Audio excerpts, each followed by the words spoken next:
नगर परिषद मझौली में निकाय चुनाव को लेकर आरक्षण प्रक्रिया संपन्न हो गई है और वर्षों से जमीन तलाश रहे नेता अपनी दावेदारी समर्थकों के साथ सोशल मीडिया के माध्यम से करना शुरू कर दिए हैं। हालांकि सूत्रों की माने तो राजनीतिक पार्टियां अभी किसी तरह से आ रही दावेदारियों में विचार नहीं कर रही हैं। इसका कारण जानकार बताते हैं कि निकाय चुनाव को लेकर अभी आरक्षण प्रक्रिया जरूर संपन्न हुई है, लेकिन चुनाव तिथि का निर्धारण नहीं। यह चुनाव की सुगबुगाहट कई बार हुई, लेकिन चुनाव टलता ही रहा है। यदि पार्टियां जल्दबाजी करती हैं तो होने वाले डैमेज को कंट्रोल करना कठिन हो जाएगा। नगर परिषद मझौली का गठन लगभग 2008 में हुआ और परिषद का पहला चुनाव 2011 में। परिषद के गठन होने के बाद शुरुआत के 3 वर्ष प्रशासक 2011 से 13 तक कांग्रेस, 2013 से 14 तक अध्यक्ष मनोनीत किया गया, 2014 से 16 तक भाजपा और 2016 से वर्तमान स्थिति तक नगर परिषद में कांग्रेस की सरकार है। या कहें कि मझौली परिषद में कांग्रेस का अधिकतम समय तक दबदबा कायम रहा। मझौली नगर परिषद से जुड़ी दिलचस्प बात यह है कि परिषद का अध्यक्ष बतौर अब तक महिलाओं का ही शासन रहा है। 9,602 मतदाता वाला नगर परिषद मझौली पहली बार अनारक्षित हुआ है। ऐसे में कांग्रेस और बीजेपी से कनिष्ठ से वरिष्ठ तक नेता अपनी दावेदारी पेश करने में लगे हैं। इस चुनाव में एक दिलचस्प बात यह भी होगी कि बीजेपी, कांग्रेस, बहुजन सपा के अतिरिक्त अपनी जमीन तलाशने आम आदमी पार्टी, स्पाक्स पार्टी, गोंडवाना गणतंत्र पार्टी भी मैदान में होगी। ऐसा है कि अभी आरक्षण का काम पूरा हो चुका है नगरीय निकाय चुनाव को लेके, और इस संबंध में मैं बताना चाहूँगा कि आम आदमी पार्टी पूरे मध्य प्रदेश में नगरीय निकाय चुनाव जो हैं उन पे पूरी ताकत से लड़ने जा रही है। और अगर बात सीधी देखिए, नगर परिषद आरक्षण के बाद से तो निश्चित रूप से हम सरगर्मी बढ़ गई है चुनाव की, और आरक्षित सीट होने के कारण मैं भी मैदान में आ सकता हूँ। पार्टी से जो भी डिसीजन होगा, वो पार्टी आपके ऊपर भरोसा जताती है, तो इस बार खास तौर पे आपके क्या मुद्दा होंगे इस नगर परिषद विकास के लिए?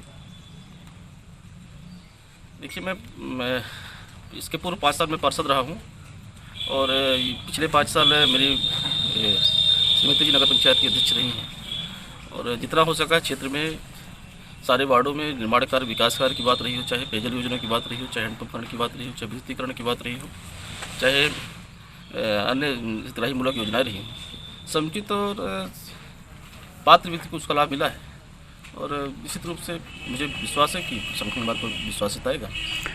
उस दौरान निर्दलीय और भारतीय जनता पार्टी की श्रीमती गीता सोनी जी अध्यक्ष रही हैं, और उस दौरान निर्माण और विकास कार्य कुछ हुआ ही नहीं था। ये मैं नहीं, आप वार्डों में जाकर सर्वे और आम लोगों से पूछताछ कर सकते हैं, तो आप और देख सकते हैं कि स्थिति क्या है वहाँ की, पहले क्या थी, आज क्या है। इस नगर परिषद क्षेत्र में नया बस स्टैंड का निर्माण कराया गया, लेकिन उसका अभी तक संचालन पूर्ण रूप से नहीं हो पाया है। निर्माण कार्य जब हुआ था तो लगभग 7-8 साल हो गए होंगे। तब से नगर परिषद ने उसको संचालित करने में कोई हीलाबेली नहीं की। हमारी यहाँ पेयजल व्यवस्था ठीक ठाक से है, सारी व्यवस्था है वहाँ, नगर प्रकाश की व्यवस्था है, सब कुछ है। प्रशासनिक सहयोग न मिलने के कारण नगर बस स्टैंड संचालित नहीं पाया। जब से मैंने भारतीय जनता पार्टी ज्वाइन की है, उसके पहले तो बात नहीं करूँगा। मैं पार्टी में पूरी तरह सक्रिय रहा हूँ, किसी भी तरह की, चाहे चुनाव हो, लोकसभा चुनाव हो, विधानसभा चुनाव हो, और पार्टी के जितने भी अभियान थे, चाहे सदस्यता अभियान रहे हों, चाहे किसी बिल का भी चल रहा है, चाहे श्रम बिल संशोधन अधिनियम रहा हो, मैंने पार्टी के हर अभियान में सक्रियता से साझेदारी की है। तो कहीं ना कहीं आप अपने द्वारा जो है दावेदारी आपने पार्टी फोरम पे रखी है, किस प्रकार के आश्वासन, बिल्कुल, किस प्रकार कब तक आश्वासन प्राप्त हुआ?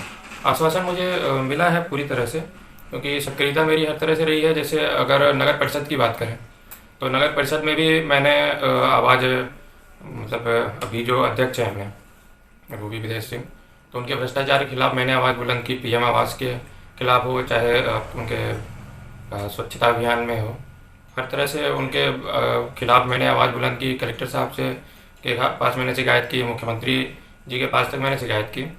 कहीं ना कहीं पार्टी आपके ऊपर भरोसा जताती है, तो आप किन मुद्दों के साथ नगर परिषद चुनाव मैदान में होंगे? मुद्दा निश्चित रूप से विकास का मुद्दा तो है ही, और हमारे मझौली नगर परिषद में जो बाज़ार है, बाज़ार में सबसे ज़्यादा दिक्कत आती है। उसमें आपका जाम की समस्या हमेशा बनी रहती है।